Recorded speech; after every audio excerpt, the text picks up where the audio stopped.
রুবেল আর সুমন বসে আড্ডা দিচ্ছে। সুমন বলল, দোস্ত, তোর জন্য আমি জান দিতেও রাজি।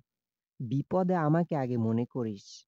তুই তো আমার প্রকৃত বন্ধু রে। হঠাৎ একদিন রুবেলকে ভুল বুঝে পুলিশ ধরে নিয়ে যায়। তারপর পুলিশ বলল, তুমি সন্দেহভাজন, থানায় চলুন। রুবেল সুমনকে ফোন করে।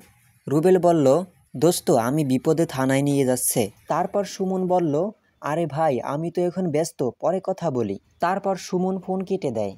তারপর রুবেলকে থানায় পুলিশ ধরে নিয়ে যায়। যখনই রুবেলকে পুলিশ থানার সামনে নিয়ে আসে, ঠিক তখনই ছোটবেলার বন্ধু টিটু দৌড়ে আসে। ভাই আমি শুনেই চলে আসলাম, আমি সাক্ষ্য দেব, তুই নির্দোষ। তারপরে পুলিশ রুবেলকে ছেড়ে দেয় এবং সে কান্না করে দেয়। রুবেল তার স্বার্থপর বন্ধু দূর থেকে সবকিছুই দেখে এবং তার ভুল বুঝতে পারে। বন্ধুরা, তোমরা এই কার্টুন থেকে কি বুঝলে?